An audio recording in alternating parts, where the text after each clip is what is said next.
thank you for being here on this very important day when we get to announce core stage complete for, in fact, the SLS rocket, the most powerful rocket ever built in human history. Did you know that we were planning to send people back to the moon in 2024? You know, I thought we were going to try to do it again, but I didn't realize we had a date on the schedule yet until you mentioned it to me. Oh, I've been hearing about it for quite some time. No, I didn't know. You know, canned in the news and learn it that way. I don't have any special insider, information. You know, sustain regular life for extended periods of time, whether it's a space station-based living environment, whether it's a moon-based environment, another planet-based environment. I don't think we're that far away from that technology. There's radiation hitting the upper atmosphere all the time. Our terrestrial weather is driven by this.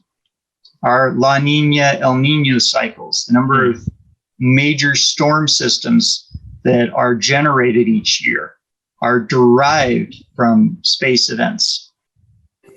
It started in about 2016 when our homeschool group went to Space Center of Houston, and we watched a little documentary of the Apollo moon mission, and yeah, I got inspired by that.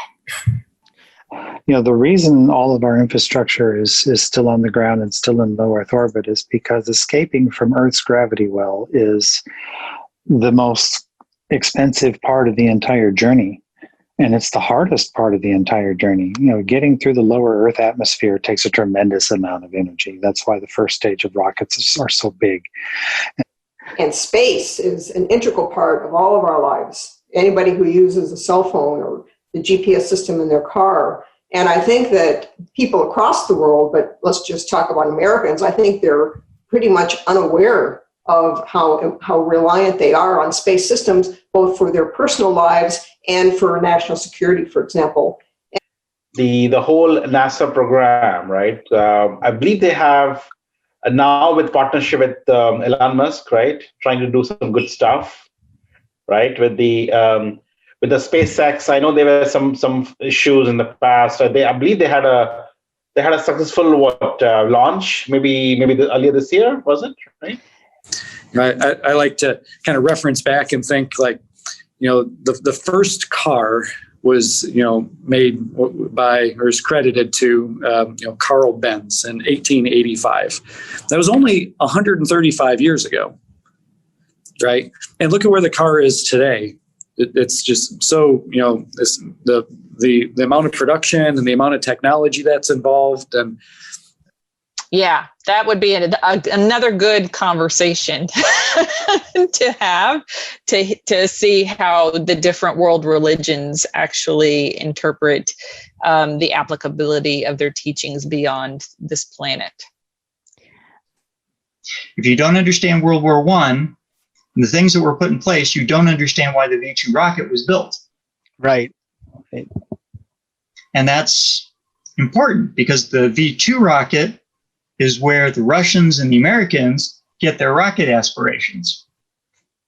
And their scientists. Exactly. We got, and for the longest time, nobody knew that von Braun was not American. Maybe like flying car.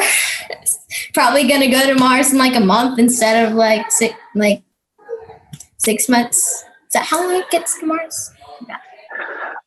There is more enthusiasm, and I think as soon as you get a major milestone, like when NASA's SLS rocket flies, and that's coming very soon, and I cannot tell you how excited I am that that's coming very soon. As soon as that flies and it grabs the attention of the world, and it will, because it'll be the largest rocket that we've ever flown. If NASA doesn't get the $3.4 billion, $3.4 billion this year for just the human landing systems for 1 year, that's a lot of money. If they don't get that, will the private sector step up? I'm just longing for the day when the space exploration becomes so cheaper that someone like myself is on a spacecraft going into Mars, or even my grandsons, for example, or granddaughters, for example, right? So that really excites me. I don't know how far we are or how close we are to that. I saw a statistic just yesterday, I think it was, about the sun's energy mass, and that in the time since it's been formed, something like 0.1% of its mass has been burned off. It was a shockingly low number. Well, thank you for inviting me. It was a lot of fun. Thank you. Okay. Have a good rest of your day. Bye-bye. Bye-bye.